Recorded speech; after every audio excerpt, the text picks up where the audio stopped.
സർവശക്തനായ ദൈവത്തിൻ്റെ അതിപരിശുദ്ധ നാമം അതിയായി മഹത്വപ്പെടുമാറാകട്ടെ. നിങ്ങൾ ശ്രവിക്കുന്നത് ജീസസ് വോയിസ് മെസ്സേജ്. എല്ലാ ദൈവമക്കൾക്കും കർത്താവായ യേശുക്രിസ്തു നാമത്തിൽ സ്വാഗതവും സ്നേഹവന്ദനവും അറിയിച്ചുകൊണ്ട് ഒരു വചനം പ്രാർത്ഥനയോടെ നിങ്ങളുടെ മുന്നിൽ വയ്ക്കുന്നു. സദൃശവാക്യങ്ങൾ അധ്യായം 1 വാക്യം 15. മകനെ, നീ അവരുടെ വഴിക്ക് പോകരുത്, നിന്റെ കാൽ അവരുടെ പാതയിൽ വയ്ക്കുകയും അരുത്. കർത്താവിൽ പ്രിയരെ, നാം വായിച്ചു കേട്ട സദൃശവാക്യങ്ങൾ 1 അധ്യായം 15 വാക്യത്തിൽ ജ്ഞാനികളിൽ ജ്ഞാനിയായ ശലോമോൻ രാജാവിൻ്റെ ബുദ്ധി ഉപദേശമാണ്. ഈ ബുദ്ധി ഉപദേശം എല്ലാ മനുഷ്യരും സ്വീകരിച്ചാൽ എത്ര നന്നായിരുന്നു. പലപ്പോഴും നമ്മെ പലരും പാപം ചെയ്യുവാനായി വശീകരിക്കാറുണ്ട്. പാപപ്രവൃത്തികളിൽ അവരോടൊപ്പം പങ്കെടുക്കുവാനായിട്ട് ആഹ്വാനം ചെയ്യാറുണ്ട്. ആ വശീകരണത്തിൽ ആ പാപികളുടെ വഴിയിൽ സഞ്ചരിക്കുവാനും അവരോടൊപ്പം പ്രവർത്തിപ്പാനും പലരും ഇറങ്ങി പുറപ്പെടാറുണ്ട്. ഇതിനെതിരെയാണ് പരിശുദ്ധാത്മാവ് ഇവിടെ സംസാരിക്കുന്നത്.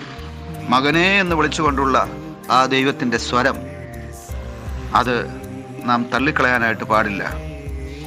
പാപികളുടെ വഴിയിൽ സഞ്ചരിക്കുവാൻ പാടില്ല.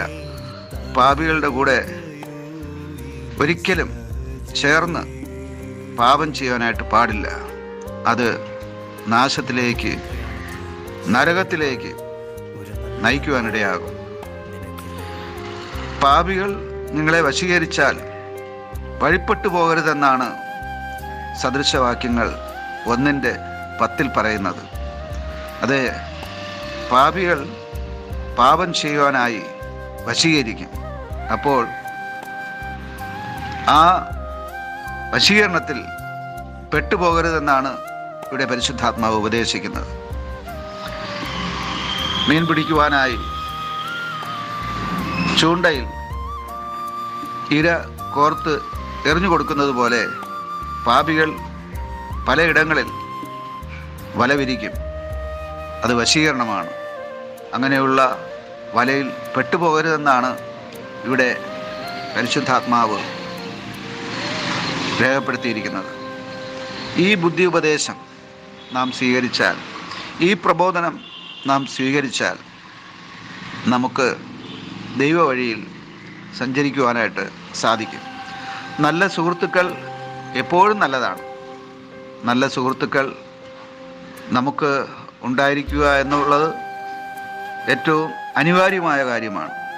എന്നാൽ പാപികളായ, ദുഷ്ടന്മാരായ സുഹൃത്തുക്കളോടൊപ്പം സഞ്ചരിക്കുന്നതും പ്രവർത്തിക്കുന്നതും നാശകാരണമായി തീരും എന്നാണ് ഇവിടെ വചനം പറയുന്നത്. ദാവീദിന് ഒരു നല്ല സുഹൃത്തുണ്ടായിരുന്നതായി വേദപുസ്തകം നമ്മെ പഠിപ്പിക്കുന്നുണ്ട്. ദാവീദിൻ്റെ ഏറ്റവും നല്ല സുഹൃത്ത് യോനാഥാനായിരുന്നു.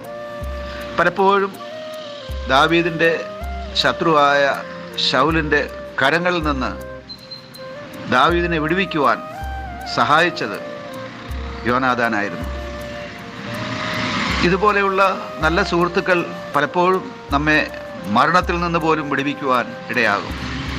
എന്നാൽ വേദപുസ്തകം തന്നെ പഠിക്കുമ്പോൾ പല രാജാക്കന്മാർ, പ്രത്യേകിച്ച് രാജാക്കന്മാരുടെ പുസ്തകത്തിൽ, അതുപോലെ ദിനവൃത്താന്ത പുസ്തകത്തിലൊക്കെ നാം വായിക്കുന്നുണ്ട്, പല രാജാക്കന്മാർ ദുഷ്ടന്മാരോടൊപ്പം സംബന്ധം കൂടി, അഥവാ അവരോടൊപ്പം ബന്ധപ്പെടുവാനും കൂട്ടുകൂടുവാനും സഞ്ചരിക്കുവാനും ആലോചിക്കുവാനും ചിന്തിക്കുവാനും പ്രവർത്തിക്കുവാനിടയായി. അതിൻ്റെ ഫലമായി ഈ നല്ല രാജാക്കന്മാർ കൂടെ ആ ദുഷ്ടന്മാരായ രാജാക്കന്മാരോടൊപ്പം നശിച്ചതാണ് നാം കാണുന്നത്.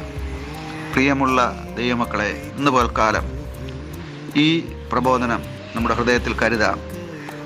പാപികളുടെ വഴിക്ക് പോകാതെ നമ്മുടെ പാതയെ ദൈവകൃപയിൽ സഞ്ചരിക്കുവാൻ നിരത്താനായിട്ട് നമുക്ക് നമ്മെ തന്നെ സമർപ്പിക്കാം. പാപിയുടെ പാതകൾ വിശാലമാണ്. അത് നമ്മെ ആ വിശാലമായ വഴിയിലൂടെ സഞ്ചരിക്കുമ്പോൾ അത് നരകത്തിലേക്ക് കൊണ്ടെത്തിക്കുവാനിടയാകും. എന്നാൽ ഒരു സങ്കീർണമായ ഇടുക്കവും ഞെരുക്കവുമുള്ള ഒരു പാത, അതാണ് ദൈവം നമ്മുടെ മുമ്പിൽ വിരിച്ചിരിക്കുന്നത്. അത് ഇടുങ്ങിയതും ഞെരുങ്ങിയതുമാണെങ്കിലും ആ പാത ചെന്നവസാനിക്കുന്നത് സ്വർഗത്തിലേക്കാണ്, സന്തോഷത്തിലേക്കാണ്, സമാധാനത്തിലേക്കാണ്, ആനന്ദത്തിലേക്കാണ്, നിത്യജീവനിലേക്കാണ്. ആമേൻ, ആമേൻ.